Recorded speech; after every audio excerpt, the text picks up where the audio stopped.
Selamat pagi, Bapak, Ibu, Saudara sekalian yang kami kasih dalam Tuhan Yesus Kristus. Selamat berjumpa kembali dengan kami dari Restoration Christian Church di Los Angeles.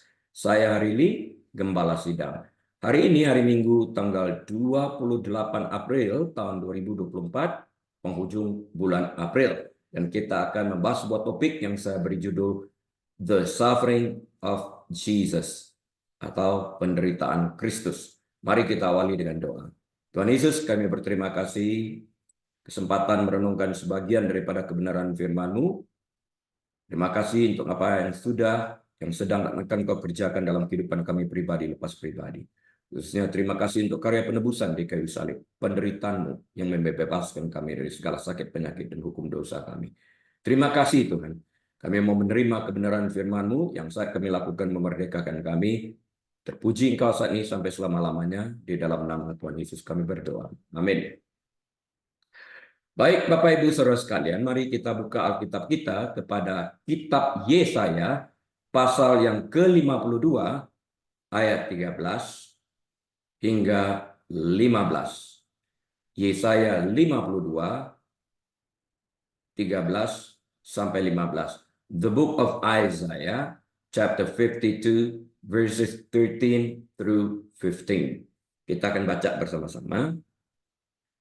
Sesungguhnya hambaku akan berhasil.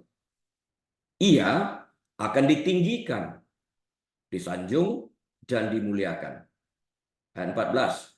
Seperti banyak orang akan tertegun melihat dia. Begitu buruk rupanya. Bukan seperti manusia lagi. Dan tampaknya bukan seperti anak manusia lagi. Demikianlah ia akan membuat tercengang banyak bangsa. Raja-raja akan mengatuk mulutnya melihat dia. Sebab apa yang tidak diceritakan kepada mereka, akan mereka lihat. Dan apa yang tidak mereka dengar, akan mereka pahami. Kita lanjut dengan Yesaya 53, ayat 1 sampai dengan 4. Yesaya 53, 1 sampai 4. Siapakah yang percaya kepada berita yang kami dengar, dan kepada siapakah tangan kekuasaan Tuhan dinyatakan? Sebagai taruk ia tumbuh di hadapan Tuhan, dan sebagai tunas dari tanah kering. Ia tidak tampan, dan semaraknya pun tidak. Dan semaraknya pun tidak ada, sehingga kita memandang dia, dan rupa pun tidak, sehingga kita menginginkannya. Ia dihina dan dihindari orang. Seorang yang penuh kesengsaraan, dan yang biasa menderita kesakitan. Ia sangat dihina, sehingga orang menutup mukanya terhadap dia, dan bagi kita pun dia tidak masuk hitungan. Ayat yang keempat. Tetapi sesungguhnya penyakit kitalah yang ditanggungnya, dan kesengsaraan kita yang dipikulnya, padahal kita mengira dia kena tulah, dipukul dan ditindas Allah. In a nutshell, kalau kita melihat apa yang telah kita baca ini, Yesus begitu menderitanya secara kejam, dihancurkan sehingga wajahnya, tubuhnya tidak berbentuk seperti manusia layaknya, sehingga orang memalingkan muka, orang mengira dia kena tulah. Padahal yang dikerjakannya itu bagi kita sekalian.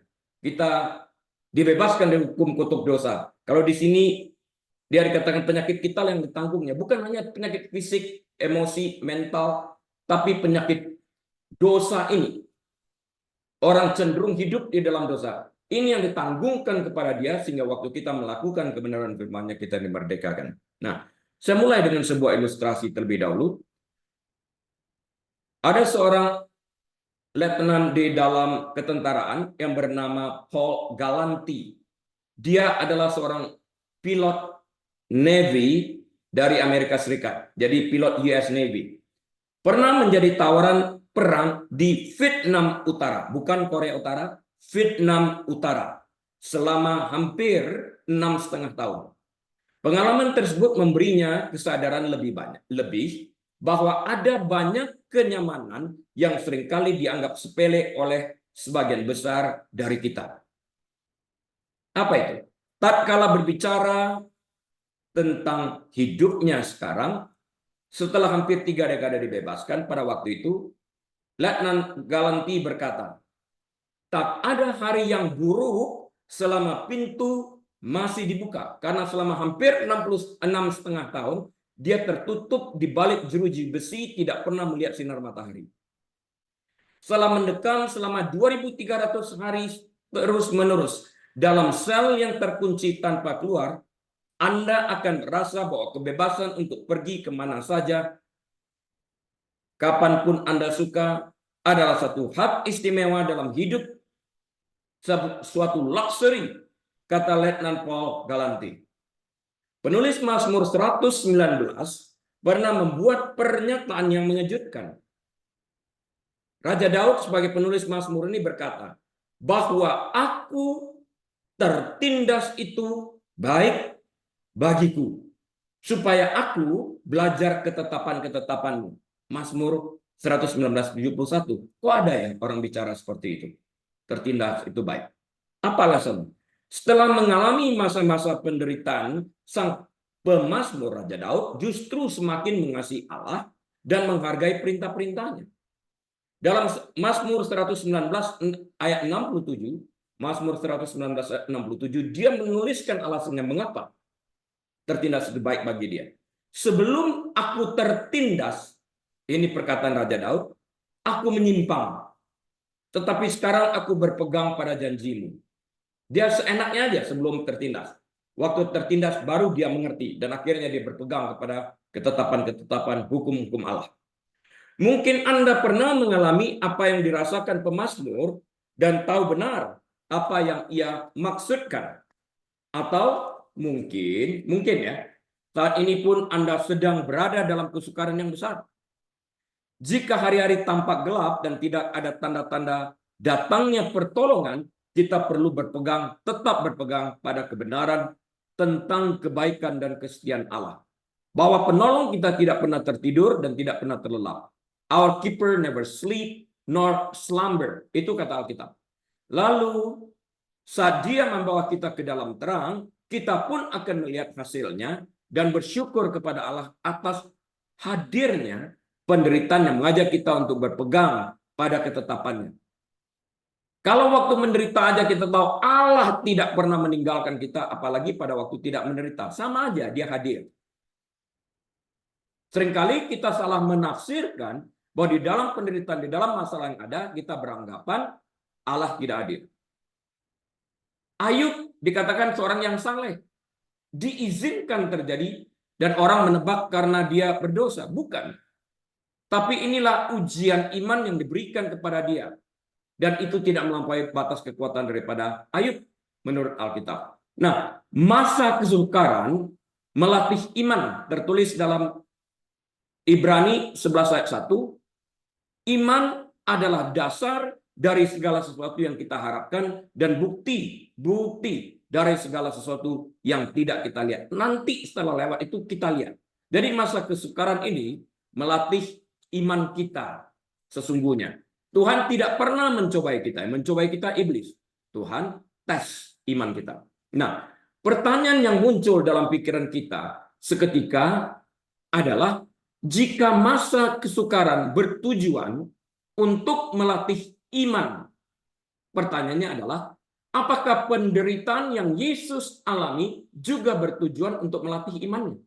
Fair pertanyaan ini.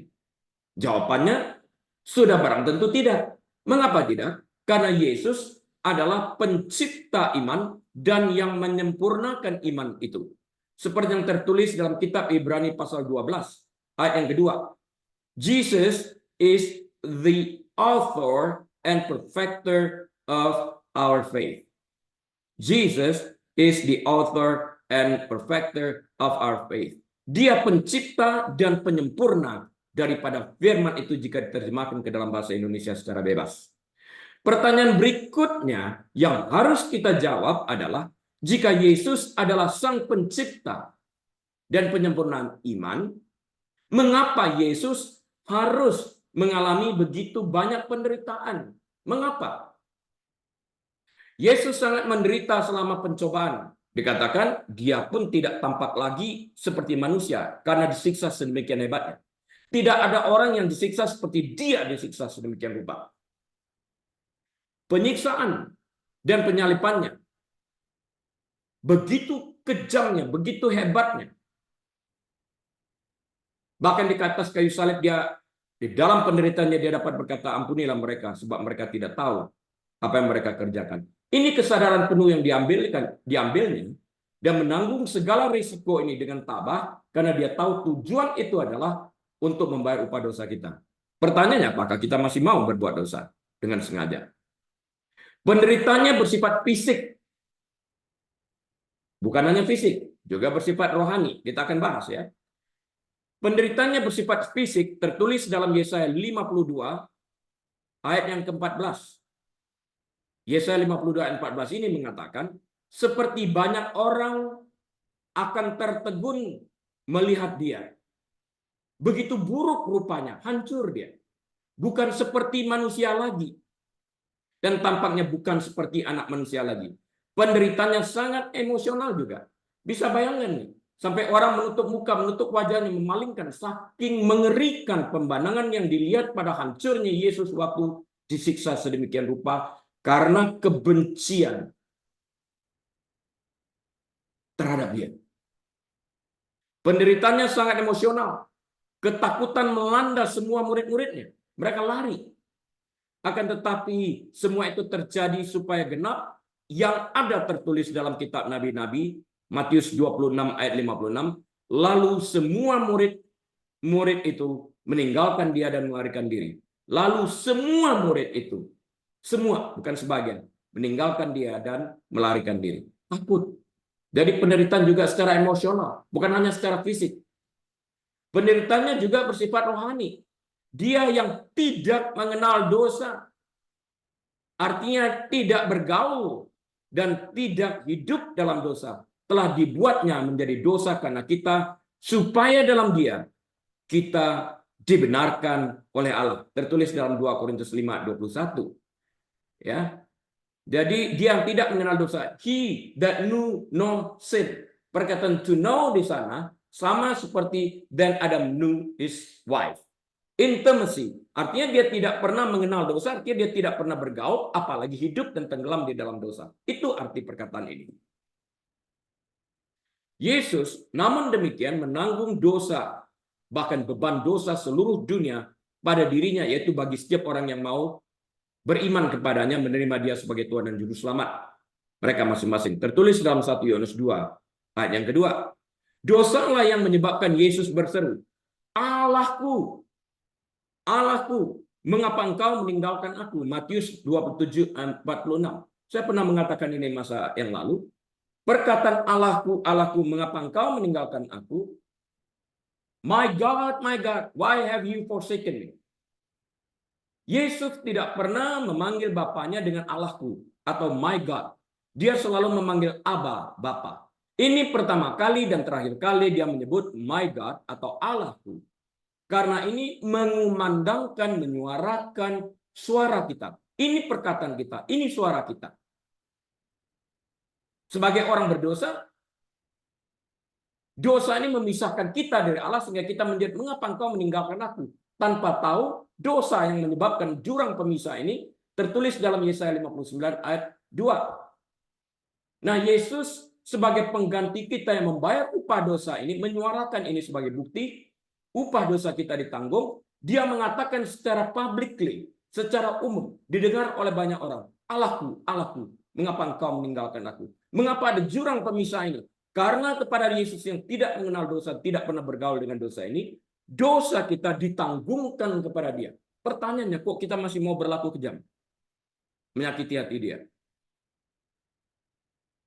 Ini sebuah pertanyaan yang harus kita renungkan dengan sungguh-sungguh. Khususnya pada zaman akhir ini. Wake up. Sesuatu yang penting. Penderitaan fisik Yesus yang brutal disebabkan karena menanggung dosa dan kejahatan kita. Dan ia mati untuk membayar hukuman kita. Tertulis dalam Roma 5 ayat ke-8. Dia membayar upah dosa kita. Kita sangka dia kena tulah. Itu dikata dalam Yesaya 53 tadi yang kita baca. Artinya, penderitaan fisik yang begitu brutal sudah cukup melelahkan, digebukin itu. dan menyakitkan, dan sekarang ditambah dengan beban mental dan emosional dalam menanggung dosa-dosa serta kejahatan kita. Orang menghina dia, mengolok-olok dia, mocking him, pukul dia, tampar dia, ludahin dia. Kemudian bernubuatlah. Katakan, siapa yang menamparmu? Dihina sedemikian rupa. Namun dia diam. Jika kita berhenti sejenak untuk merenungkan hal ini, apakah kita masih ingin memilih untuk hidup dalam dosa setelah mengetahui apa yang Yesus kerjakan bagi kita sekalian yang percaya kepadanya? Dia berbicara tentang alam pikiran manusia yang mereka yasakan segala sesuatu sebelum dikerjakan.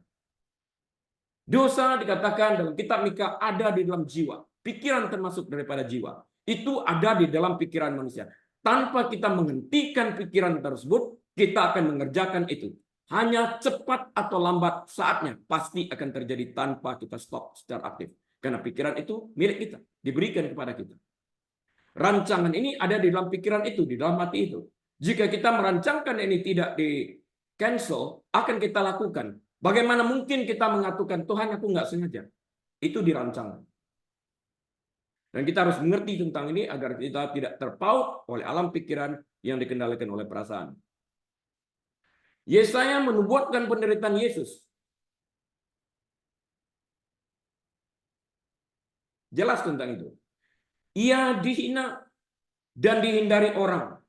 Seorang yang penuh kesengsaraan dan yang biasa menderita kesakitan. Ia sangat dihina sehingga orang menutup mukanya terhadap dia dan bagi kita pun dia tidak masuk hitungan. Padahal dosa kita yang ditanggungnya loh ini. Tetapi sesungguhnya penyakit kita lah yang dimaksud dosa kita ini yang ditanggungnya dan kesengsaraan kita yang dipikulnya. Upah dosa itu maut. Itu ditanggung oleh dia. Padahal kita mengira dia kena tulah, dipukul dan ditindas Allah. Tetapi dia tertikam oleh karena pemberontakan kita. Dia diremukkan oleh karena kejahatan kita. Jahat kita ini. Ganjaran yang mendatangkan keselamatan bagi kita ditimpakan kepadanya. Dan oleh bilur-bilurnya kita menjadi sembuh. Oleh bilur-bilurnya ini, dia menanggung upah dosa kita. Kita disembuhkan dari penyakit dosa ini. Penyakit ingin hidup di dalam dosa. Direkayasa oleh alam pikiran ini. Jahat. Tanpa kita memiliki keinginan untuk merubah. Perubahan tidak pernah terjadi. Langkah pertama adalah merubah pola berpikir. Roma 12 ayat 2. Tanpa kita merubah ini, nothing changes if nothing changes. Perubahan tidak terjadi. Sampai kita membuat perubahan secara aktif. Roh Kudus hanya dapat menyarankan. Selanjutnya pada kita. Bagian ini merinci adalah penderitaan Yesus. Jadi mengapa Yesus menderita? Mengapa? Mengapa? Untuk menumbuhkan imannya kah? Apa itu? Tidak, karena ia adalah sang pencipta iman dan penyempurna iman itu seperti yang kita katakan tadi.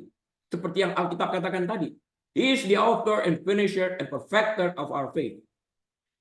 Alasan penderitanya adalah karena pemberontakan kita, kejahatan kita, dosa kita.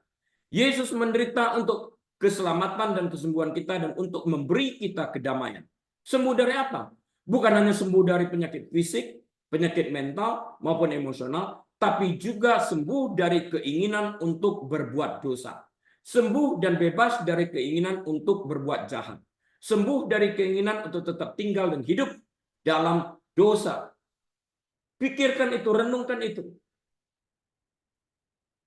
Ini tajam pengertiannya. Kita harus mengerti tentang ini. Bukan hanya sekedar sembuh dari penyakit secara fisik atau emosional. Lebih daripada itu adalah sembuh dari penyakit keinginan untuk selalu berbuat dosa ini. Untuk itu ia datang. Itu tujuan utamanya, membayar upah dosa ini. Jangan sampai itu dilalaikan atau dilewatkan.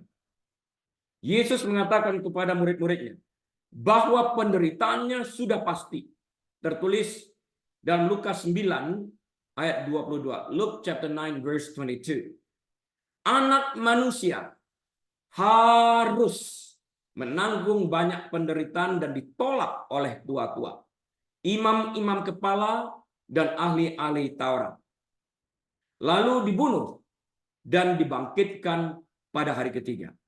Perhatikan kata harus yang terdapat pada ayat. Dia harus menanggung banyak penderitaan dan dia bahkan harus mati. Penderitaan Kristus adalah rencana Allah bagi keselamatan dunia. Dunia berarti seluruh orang berdosa yang mengambil keputusan untuk percaya padanya. Ini dimulai dalam Kejadian 3 ayat 15. Waktu manusia pertama jatuh dalam dosa, Tuhan menyiapkan jalan keluarnya.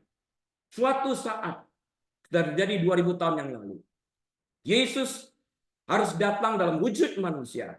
Dia yang tidak kenal dosa dibuat berdosa supaya kita yang berdosa, yang percaya di dalam namanya kepada dia, beriman kepada dia, dibebaskan dari penyakit dosa ini. Dibebaskan dari penyakit mental, emosional maupun fisik kita. Dibebaskan dari penyakit pikiran jahat, pikiran iri hati, pikiran dengki, pikiran kotor, pikiran apapun. Dibebaskan dari itu. Sadarkan tentang itu. Mazmur 22 ayat 14 hingga 18 merinci beberapa penderitaan Mesias ini. Kita lihat ya, Mazmur 22 ayat 14 sampai 18. Perinciannya seperti apa? Seperti air tercurah dan segala tulangku terlepas dari sendinya. Hatiku menjadi seperti lilin, hancur luluh di dalam dadaku. Puitis banget ini kalimat, tapi dalam. Ayat 15. Kekuatanku kering seperti beling. Pecah belah beling itu ya. Lidahku melekat pada langit-langit mulutku. Stres dia. Dan dalam debu maut kau letakkan aku. Dia berkata kepada bapaknya. Sebab anjing-anjing orang-orang fasik munafik ini mengurumuni aku. Gerombolan penjahat mengepung aku. Mereka menusuk tangan dan kakiku. 17. Segala tulangku dapat kuhitung. Mereka menonton. Mereka memandangi aku. 18. Mereka membagi-bagi pakaianku di antara mereka. Dan mereka membuang undi atas jubahku. Semua terjadi ini. Dituliskan di dalam nubuatan dalam Mazmur 22 ayat 14 sampai 18. Mazmur 22 ini dikenal juga sebagai Messianic Psalm. Penderitaan Yesus yang harus dijalaninya adalah penggenapan nubuatan yang tertulis dalam kitab Mazmur 22 ayat 14-18 ini. Harus terjadi. Allah bersabda terlebih dahulu akan apa yang terjadi dan digenapi pada 2000 tahun yang lalu.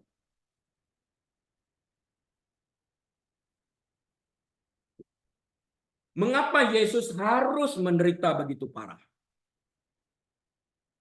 Simpelnya, kan upah dosa dan kejahatan manusia ini. Prinsip orang yang tidak bersalah mati demi orang yang bersalah ditetapkan di Taman Eden. Adam dan Hawa menerima pakaian dari kulit binatang untuk menutupi rasa malu mereka. Ketelanjangan mereka akibat dosa. Tertulis dalam Kejadian 3 ayat 21. Dengan demikian, darah ditumpahkan untuk pertama kalinya oleh Allah sendiri di Taman Eden. Kita baca di dalam kitab Ibrani juga, tanpa penumpahan darah tidak ada pengampunan dosa. Kemudian prinsip ini ditetapkan dalam hukum Musa. Imamat 17 ayat 11. Lihat juga Ibrani 9 ayat 22 ya. Imamat 17 ayat 11 kita baca. Karena nyawa makhluk ada di dalam darahnya.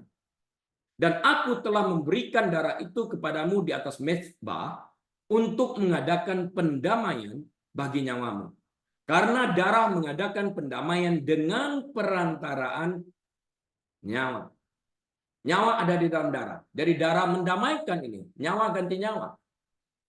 Tertulis, tanpa penumpahan darah tidak ada pengampunan dosa. Baca Ibrani 9 ini. Ada di sana. Jadi ini penting kita lihat. Darahnya, darah binatang pada waktu itu sebagai lambang terhadap anak domba Allah yang tidak bercacat bercela. Yang terjadi 2000 tahun yang lalu, yaitu Yesus Kristus. Karena darah binatang tidak dapat menghapuskan kutuk dosa, upah dosa, tapi hanya dapat menutup. Itu tertulis dalam perjanjian lama. Dan hukum Musa. Darah binatang hanya dapat menutup. Karena itu setiap tahun Imam Agung harus kembali mempersembahkan korban hewan yang begitu banyaknya, bukan hanya untuk jemaat, tapi juga untuk pribadinya sebagai imam yang juga berdosa. Karena dia nggak perfect. Yang perfect itu adalah imam agung kita Yesus Kristus yang tidak pernah mengenal dosa ini. Karena itu darahnya suci. Darah ini harus ditumpahkan. Yesus harus menderita karena penderitaan adalah bagian dari pengorbanan. Dan Yesus adalah anak domba Allah yang menghapus dosa dunia. Yohanes 1 ayat 29. Penyiksaan fisik yang diterima Yesus adalah bagian dari pembayaran atas maaf, dosa-dosa kita. 1 Petrus 1 ayat 19, 1 Petrus 1 ayat 19 mengatakan, kita ditebus dengan darah yang mahal, yaitu darah Kristus yang sama seperti darah anak domba yang tak bernoda dan yang tak bercacat. Penderitaan Yesus di kayu salib menunjukkan betapa dahsyatnya dosa. Menunjukkan murka Allah karena kekudusannya diinjak-injak oleh dosa dan kejahatan manusia. Menunjukkan kekejaman umat manusia. Dan menunjukkan kekejian kejahatan setan yang harus ditaklukkan. Di Kalvari, umat manusia diizinkan melakukan yang terburuk terhadap anak manusia saat dia menjadi penebus umat manusia. Setan mengira ia telah meraih kemenangan besar karena kematian Kristus di kayu salib. Namun melalui salib itulah anak Allah menang atas setan, dosa, dan kematian. Menang atas maut. Sekarang Yohanes 12 ayat 31 berlangsung penghakiman atas dunia ini. Sekarang juga penguasa dunia ini akan dilemparkan keluar. Kekalahan setan. Yesus menderita dan mati untuk menjamin keselamatan bagi semua orang yang percaya padanya. Pada malam penangkapannya, ketika Yesus berdoa di Getsemani, dia berserah kepada kehendak Bapanya terhadap segala sesuatu yang harus dijalaninya. Ya Bapakku, jikalau engkau mau, ambillah cawan ini daripadaku, ambillah penderitaan ini daripadaku, maksudnya. Tetapi bukanlah kehendakku, melainkan kehendakmu yang terjadi. Lukas 22 ayat 42. Bahkan sebelumnya, dia begitu stresnya. Kapilar-kapilar kecil pembuluh darahnya pecah sehingga peluhnya bercampur dengan darah. Hemanhidrosis, nama bahasa Latinnya dalam bahasa kedokteran. Darah bercampur keringat pada stres yang begitu luar biasa. Dia tahu apa yang terjadi. Cawan penderitaan tidak diambil dari Kristus. Dia meminum semuanya itu untuk kita yang percaya kepadanya. Tidak ada cara lain bagi kita untuk diselamatkan selain dari cara yang ditetapkan oleh Allah Bapa ini. Coba renungkan sejenak. Jika kita mengampuni seseorang yang berbuat jahat kepada kita dan melakukan kembali kejahatan yang sama berulang kali kepada kita, kita nggak bisa memaafkan dia lagi. Itu manusia. Tetapi kita terus-menerus membuat kesalahan yang sama kepada Yesus. Coba kita renungkan ini sejenak. Maka kita mempunyai keinginan untuk merubah pola pikir yang jahat. Sejauh ini kita telah berbicara tentang jalan penderitaan yang harus ditempuh Tuhan Yesus. Dan saat ini, mari kita pelajari lebih lanjut apa yang dimaksud dengan Via Dolorosa. Kita mungkin sudah sering mendengarkan lagu Via Dolorosa. Tapi apa itu Via Dolorosa? Pernah berpikir sejenak atau sekedar menyanyikan lagu ini? Pernah? Coba pikirkan ini. Via Dolorosa secara harfiah berarti apa? Via Dolorosa secara harfiah berarti jalan penderitaan. The sorrowful way or the way of suffering. Ini jalan yang dipilih oleh Yesus. Kita nggak ada yang mau. Dan gereja menolak untuk berbicara tentang jalan penderitaan. Karena nggak populer. Populer atau tidak, kita wajib memberitakan Alkitab seluruhnya. Nah, Via Dolorosa ini adalah rute tradisional di Yerusalem yang dilalui Tuhan Yesus pada hari penyalibannya yang dimulai dari kursi penghakiman Pilatus. Juga disebut Praetorium. Sering baca Praetorium itu ya. Matius 27 ayat 2 sampai 6. Praetorium itu adalah kursi penghakiman Pilatus yang dalam bahasa Alkitab disebut sebagai praetorium. Dari sana dimulai berjalan sampai ke tempat penyaliban Yesus di Bukit Golgota atau disebut juga sebagai Bukit Tengkorak. Ya. Setelah dihakimi oleh Pontius Pilatus, Tuhan Yesus dipukuli, diejek, dan diludahi oleh tentara Romawi. Matius 27 ayat 26 sampai 31. Kemudian dia dipaksa memikul salibnya sendiri melalui jalan Yerusalem menuju Golgota, tempat ia disalibkan. Tertulis dalam Matius 27 ayat 32 hingga 50. Ya. Nah, Via Dolorosa ini ditandai dengan 14 stasiun salib yang mengingatkan penderitaan-penderitaan Yesus pada titik-titik tertentu. Untuk memperingati 14 kejadian yang terjadi sepanjang jalan, mulai dari Praetorium, tempat kursi pengadilan Pilatus, sampai ke tempat penyaliban. Ada 14 kejadian penting yang tercatat. Setidaknya 5 dari insiden ini tidak tercatat dalam Alkitab, melainkan berasal dari tradisi Katolik Roma. Dari peristiwa-peristiwa yang disebutkan dalam kitab suci, tempat sebenar terjadinya peristiwa-peristiwa yang terjadi di sepanjang perjalanan menuju Bukit Golgota, seperti pencambukan dalam Yohanes 19 ayat 1 sampai 3 dan memanggul salib oleh Simon dari Kirene, Matius 27 ayat 32, tidak disebutkan. Dari tempat persisnya tidak diketahui. Kita hanya tahu disebutkan Simon Kirene dipaksa oleh saudara Romawi membantu Yesus memikul salib ke Bukit Golgota. Tempat persisnya tidak disebutkan. Artinya titik tempat terjadinya peristiwa tersebut.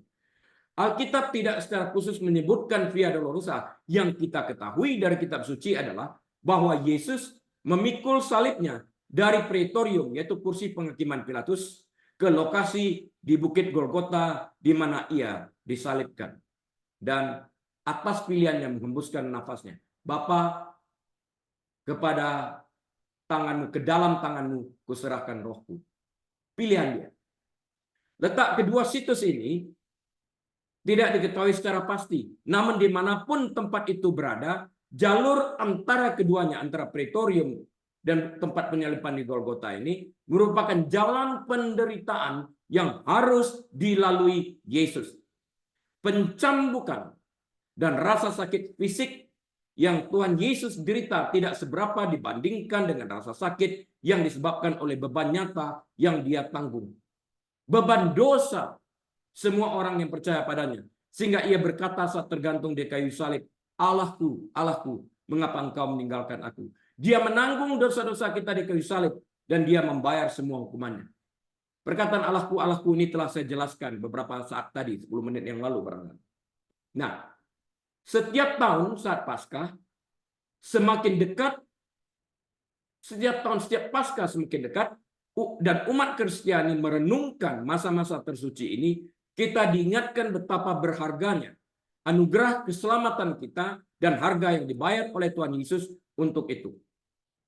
Yesaya 53:5, kita ingatkan diri kita lagi ya. Yesaya 53:5. Mari kita ingatkan diri kita.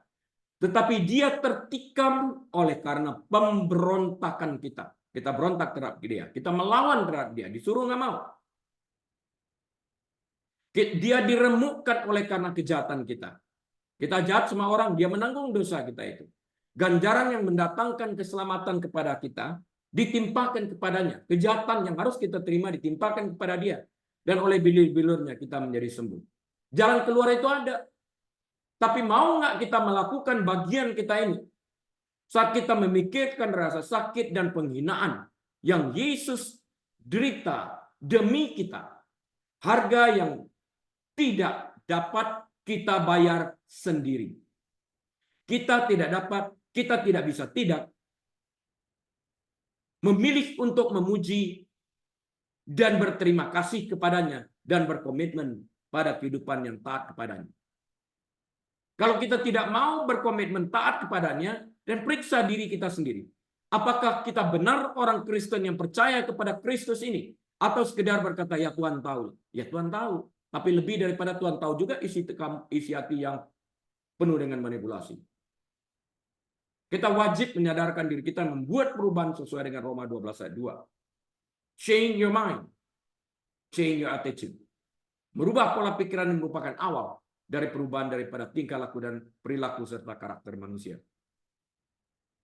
Ada sesuatu yang menarik untuk disimak. Apa itu?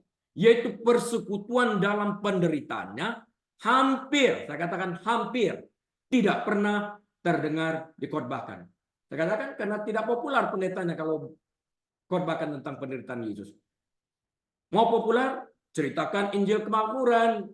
Tapi ini tidak diinginkan oleh Allah karena Yesus datang untuk bukan memberitakan kemakmuran. Dia memberitakan kesengsaraan, memberitakan penebusan. Iya, kemakmurannya nanti di surga karena kita terlepas dari neraka. Di dunia pun kita dapat mengalami kemakmuran bebas daripada hukuman dosa saat kita percaya kepada Yesus ini. Diawali dari sana, surga di bumi. Orang lebih cenderung mendengarkan berita tentang mujizat dan bagaimana menjadi makmur, bagaimana seminar, bagaimana menjadi kaya. Tetapi orang lupa bahwa tanpa penderitaan Kristus tidak ada keselamatan. There is no salvation without His suffering. Tidak ada keselamatan tanpa penderitaan Kristus. Ini jangan dilupakan. Rasul Paulus mengingatkan kita dalam Filipi pasal yang ketiga ayat 10-11. Ini Paulus yang berkata ya dalam Filipi 3 ayat 10-11 dalam suratnya kepada jemaat di Filipi. Yang kata Rasul Paulus, kehendaki ialah mengenal Dia, Yesus Kristus, dan kuasa kebangkitannya, dan apalagi persekutuan dalam penderitaannya, di mana aku menjadi serupa dengan Dia dalam kematiannya. Supaya aku akhirnya beroleh kemenangan, kebangkitan dari antara orang mati. Rasul Paulus melangkah lebih jauh. Ia ingin bersekutu dalam penderitaannya. Berdasarkan pengakuan Rasul Paulus, ini kita perlu menjawab pertanyaan berikut ini. Dia mengatakan ingin bersekutu dengan penderitaannya. Nah, apakah penderitaan bagi Kristus akan selalu menjadi bagian dari pengikut Kristus? Baik kita sadar ataupun tidak, kita harus jawab pertanyaan ini. Does suffering belong to all Christians? We need to answer that question. Alkitab banyak berbicara tentang penderitaan demi Kristus. The Bible tells us a lot about suffering being Christians. Pada era penulisan Perjanjian Baru, para pengikut Yesus seringkali dikucilkan oleh keluarga dan komunitasnya sendiri. Beberapa penganiayaan terburuk datang dari para pemimpin agama. Dapat baca dalam Kisah Para Rasul 4 ayat 1-3. Martyrdom, menjadi martir. Dikoyakkan, ditarik oleh 2 ekor kuda, dibakar menjadi torch. Dipenggal dan sebagainya. Yesus berkata kepada para pengikutnya, berbahagialah orang yang dianiaya oleh sebab kebenaran. Karena mereka lah yang punya kerajaan surga. Matius 5:10. Kalau dianiaya karena kebodohan sendiri, ya salah sendiri. Dia mengingatkan murid-muridnya dalam Yohanes 15 ayat ke-18.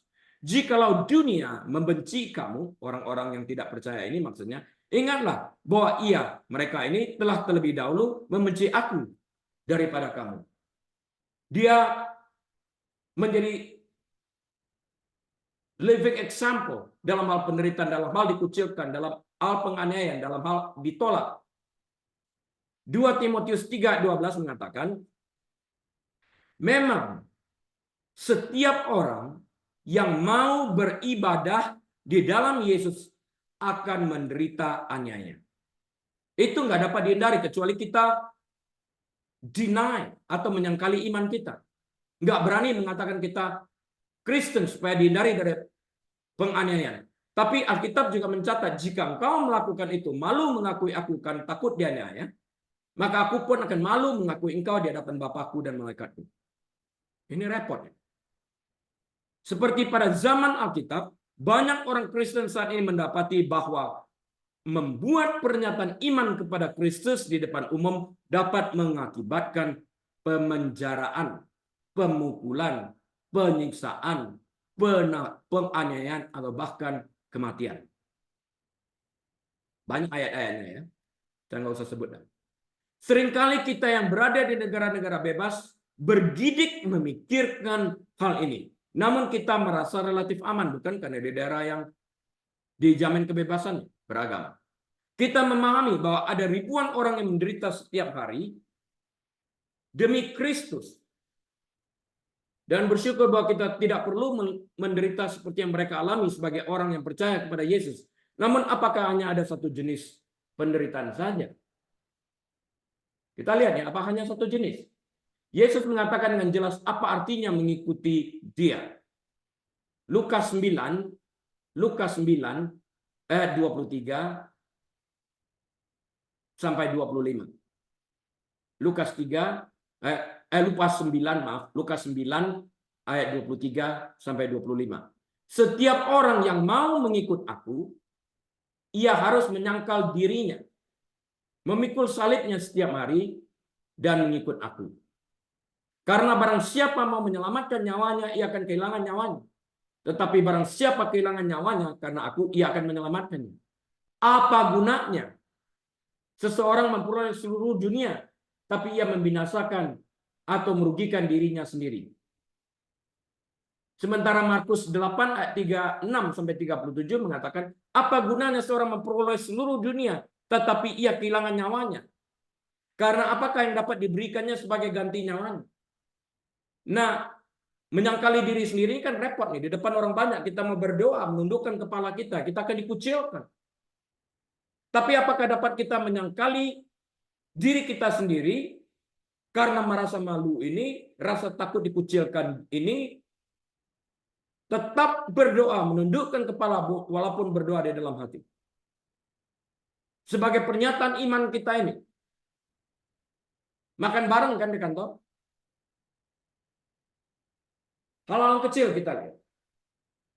Tapi berefek berdasarkan kebiasaan kita lakukan, kita takut mengakui iman kita di depan orang. Jawaban kita sederhana, Tuhan tahulah, pelan-pelan. Itu motivasi apa? Manipulasi. Pemahaman modern kita mengenai ungkapan memikul salibnya mengikut aku seringkali melenceng dari apa yang sesungguhnya dimaksudkan. Pada zaman Yesus, salib selalu melambangkan kematian. Ketika seseorang memikul salib, dia sudah dihukum mati di atasnya. Yesus berkata bahwa untuk mengikuti Dia, seseorang harus rela mati. Namun tidak semua pengikutnya mengalami kematian secara martir. Tidak semua orang Kristen akan dipenjara, dipukuli, disiksa, ditolak, atau dianiaya karena iman kita. Jadi kematian seperti apa yang dimaksudkan kalau dikatakan setiap orang harus memanggul salibnya sendiri? Paulus menjelaskan di dalam Galatia 2 ayat 19 dan 20, sebab aku telah mati oleh hukum Taurat untuk hukum Taurat supaya aku hidup untuk Allah. Setiap kali pengajaran Rasul Paulus ini sangat dalam. Kita harus diam, mengheningkan diri kita untuk berpikir apa yang dimaksudkannya. Aku telah disalibkan dengan Kristus. Namun aku hidup. Lihat ya, aku telah disalibkan dengan Kristus. Namun aku hidup. Aku telah mati dengan Kristus. Namun aku hidup karena di dalam Dia aku hidup. Aku bergerak. Aku melakukan segala sesuatu. Tapi bukan aku lagi sendiri yang hidup, melainkan Kristus yang hidup di dalam aku. Sadarkan diri kita akan pengertian mendalam ini. Dan hidupku yang kuhidupi sekarang di dalam daging adalah hidup oleh iman dalam anak Allah yang telah mengasihi aku dan telah menyerahkan dirinya untuk aku. Mengikuti Kristus berarti kita mati terhadap cara kita sendiri. Itu yang dimaksudkan sendiri oleh Rasul Paulus ini. Dalam melakukan sesuatu. Yesus yang hidup di dalam diriku, aku tidak melakukan kehendak dagingku lagi, tapi kehendak Kristus yang memerintah dalam kehidupanku. Kita menyerahkan kemauan kita, kehendak kita, hak kita, nafsu kita, dan tujuan kita untuk disalibkan di kayu salib bersama Dia. Hak kita untuk mengatur kehidupan kita sendiri sudah mati. Not my will, your will be done. Filipi 3, 7-8. Ini yang tersulit. Kematian melibatkan penderitaan. Daging tidak mau mati, daging berontak. Mati terhadap diri sendiri itu menyakitkan dan bertentangan dengan kecenderungan alami sifat daging kita untuk mencari kesenangan sendiri. Ya, pleasure. Namun kita tidak bisa mengikuti Kristus dan mengikuti keinginan daging pada waktu yang sama. Lukas 16 ayat 13, Matius 6 ayat 24, Roma 8 ayat 8. Ini referensi yang harus kita kenal. Yesus berkata dalam Lukas 9 ayat 62, setiap orang yang siap untuk membajak tetapi menoleh ke belakang tidak layak untuk kerajaan Allah. Setiap orang yang siap untuk menerima Kristus di dalam kehidupannya tidak layak untuk hidup di dalam masa lampau mereka. Nggak boleh. Kalau itu kita lakukan, kita tidak bisa mengikuti Kristus sementara kita berjalan di masa lampau. Mana mungkin berjalan ke belakang tapi ada bersama Yesus? Nggak mungkin. Kita cuma memilih salah satu, berjalan mundur atau berjalan maju. Lukas 9 ayat 62 menjelaskan ini. Pada saat kita secara sadar memilih untuk menyalibkan kehendak daging kita, maka kehendak daging itu mati. Dengan demikian kita dapat mempersembahkan tubuh kita sebagai persembahan yang hidup dan berkenan kepada Allah. Ini maksud persembahan yang hidup dan berkenan. Mati terhadap kehendak daging, sehingga tubuh kita hidup berdasarkan kehendak Allah di bawah pimpinan Roh Kudus. Paulus menderita lebih dari kebanyakan orang demi Yesus. Ia mengatakan hal ini kepada orang-orang Kristen di Filipi. Sebab kepada kamu dikaruniakan bukan saja untuk percaya kepada Kristus, melainkan juga untuk menderita untuk Dia. Lihat perkataannya, dikaruniakan. Percaya kepada Kristus itu karunia, menderita juga karunia. Anugerah. Filipi 1 ayat 29. Kata dikaruniakan di sini berarti kemurahan hati yang ditunjukkan, diberikan secara cuma-cuma sebagai hadiah. Tuhan, kalau keselamatan aku nggak usah menderita, aku mau. Tapi menderita menyalibkan dagingku, aku nggak mau. Bisa nggak tuh? Nggak bisa. Paulus tidak menggambarkan penderitaan sebagai sebuah kutukan, namun sebagai sebuah keuntungan. Hidup untuk Kristus, mati itu keuntungan, kata Rasul Paulus. Penderitaan dapat terjadi dalam berbagai bentuk. Dengan memilih untuk menaati Tuhan Yesus Kristus, kita menempatkan diri kita bertentangan dengan dunia. Dan orang-orang di sekitar kita ini muncul sebagai pengikut Kristus yang benar. Galatia 1 ayat 10 mengatakan, jadi bagaimana sekarang?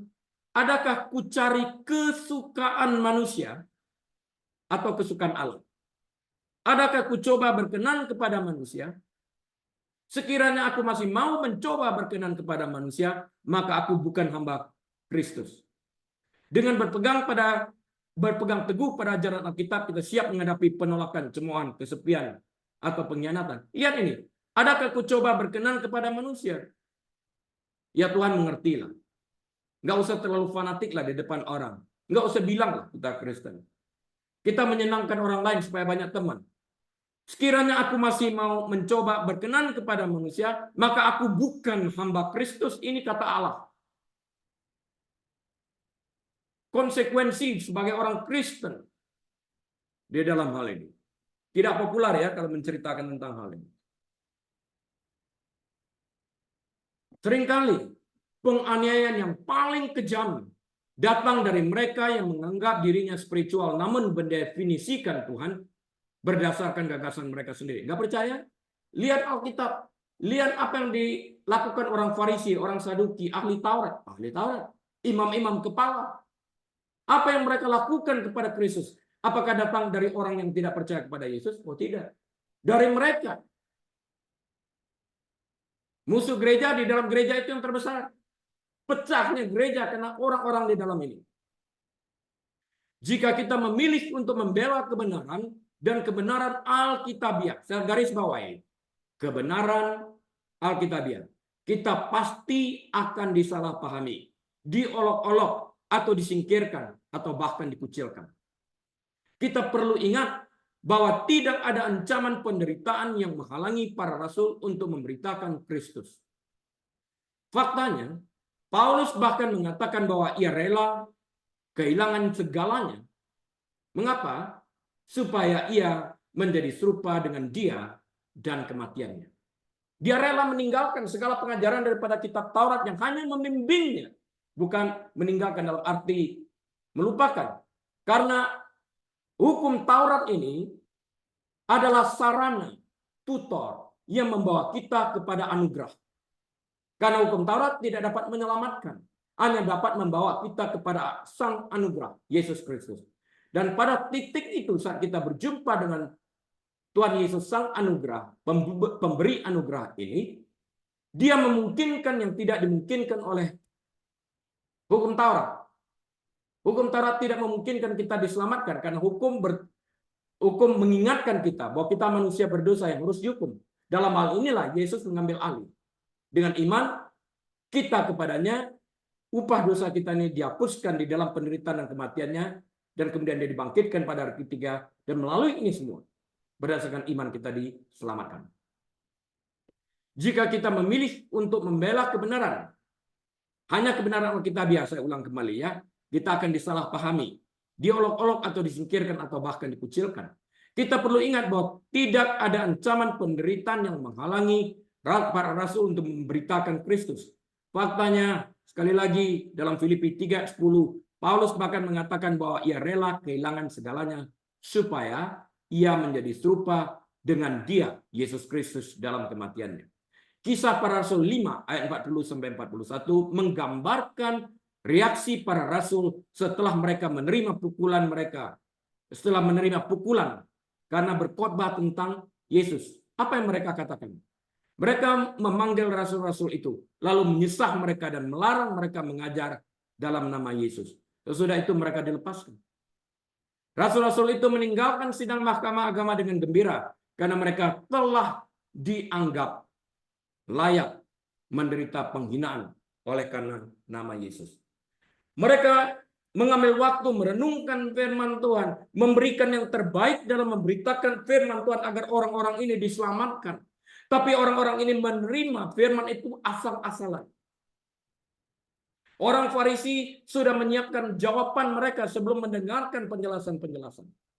Mereka menganggap diri mereka lebih tahu daripada sang kebenaran Yesus Kristus. Kita asal-asalan, kita tidak hormat kepada Injil. Kita seringkali gagal memahami Injil. Kita tidak mendengarkan firman Tuhan dengan sungguh-sungguh. Membaca firman Tuhan pun tidak dengan sungguh-sungguh. Kita sambil menjawab teks, kita sambil ini dan itu. Itu kebenaran. Dan tetap kita membenarkan diri, Tuhan tahu. Manipulasi.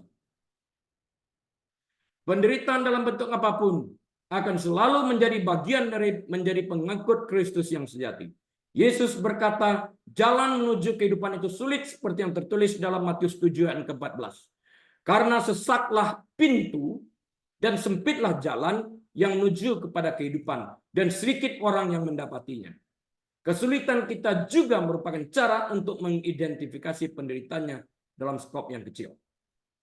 Yesus berkata, jika kita menyangkal Yesus di hadapan manusia, menyangkal dia di hadapan manusia, dia juga akan menyangkal kita di hadapan Bapanya di surga. Ada banyak cara halus untuk menyangkal Kristus. Jika tindakan, perkataan, gaya hidup, atau pilihan hidup kita tidak mencerminkan kehendaknya, kita menyangkal Kristus. Ingat apa yang Yesus katakan kepada Marta? Marta, Marta, engkau terlalu menyibukkan dirimu. Maria telah membuat suatu keputusan yang penting. Daripadanya tidak diambil itu. Dia duduk di kaki Yesus, mendengarkan dengan penuh perhatian akan setiap benih firman yang ditaburkan Yesus. Apakah kita melakukan itu? Betul-betul mendengarkan. Seperti saat ini kita membuat catatan. Itu penting.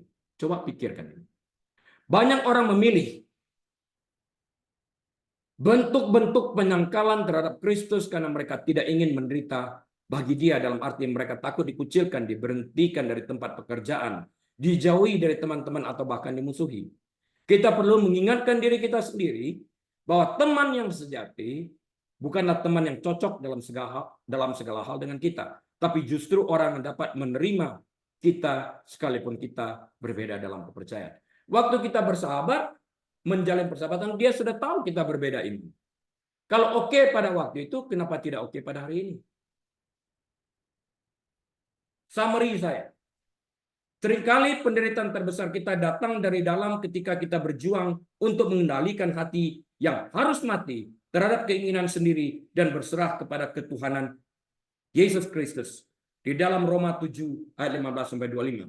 Apapun bentuk penderitaan yang datang, kita harus menerimanya sebagai tanda kehormatan dan hak istimewa bahwa kita seperti para rasul telah dianggap layak menderita bagi nama Yesus. Saya ingatkan sekali lagi, pilih seperti yang dilakukan Maria, bukan Marta. Yesus mengatakan dan memuji Maria. Maria duduk diam di kaki Yesus, mendengarkan dengan penuh seksama setiap benih firman yang ditaburkan Yesus. Saya mengundang kita sekalian untuk melakukan hal yang sama, sehingga kita tidak memanipulasi diri kita, tapi kita bersungguh-sungguh mendengarkan firman yang ditaburkan, dan kita diubahkan pada saat kita menerima dan menjadi pelaku yang aktif, bahkan proaktif. Tuhan Yesus memberkati. Bapa, kami terima kasih. Engkau telah menyampaikan kebenaran firman-Mu, hamba-Mu telah berhenti berbicara, Engkau Roh Kudus masih menyadarkan hati kami masing-masing, dan tolong kami pada waktu kami disadarkan, bukan mematikan api Roh Kudus itu, tapi membiarkan dia menyala, mengambil tindakan proaktif untuk membuat perubahan secara aktif. Teman yang dikasihi Tuhan, mari kita angkat kedua tangan kita dan buka pintu hati kita. Tuhan memberkati engkau dan melindungi engkau. Tuhan menyinari engkau dengan wajahnya dan memberi engkau kasih karunia. Tuhan menghadapkan wajahnya kepadamu dan memberi engkau damai sejahtera. Tuhan membuat engkau menjadi kepala, bukan ekor. Naik, tidak pernah turun. Diberkati engkau saat engkau masuk. Diberkati engkau saat engkau keluar. Diberkati bakulmu. Diberkati tempat adonanmu. Diberkati kandunganmu. Diberkati kesehatanmu. Diberkati rumah tanggamu. Diberkati anak cucumu. Diberkati pelayananmu. Diberkati alam pikiranmu. Apapun yang kau kerjakan dengan kedua tanganmu, Tuhan akan membuat engkau berhasil. Sehingga nama Tuhan semata-mata yang dipermuliakan. Terima kasih Tuhan. Biarlah kami membuka lembaran waktu kami dengan hati penuh dengan ucapan syukur dan terima kasih dengan hikmat marifat dari Allah Bapa, damai sejahtera dari Tuhan Yesus dalam persekutuan yang manis dan erat bersama dengan Tuhan Allah Roh Kudus saat ini, bahkan sampai selama-lamanya. Yesus Tuhan datang kali keduanya menjemput semua kami yang percaya kepadanya. Haleluya. Amin. Baik Bapak Ibu Saudara sekalian, kebaktian kita telah selesai. Mari kita menjadi pelaku saat ini secara aktif dan proaktif. Kasih izin Tuhan, kita akan berjumpa minggu depan. Tuhan Yesus memberkati. Saya mohon diri. Shalom.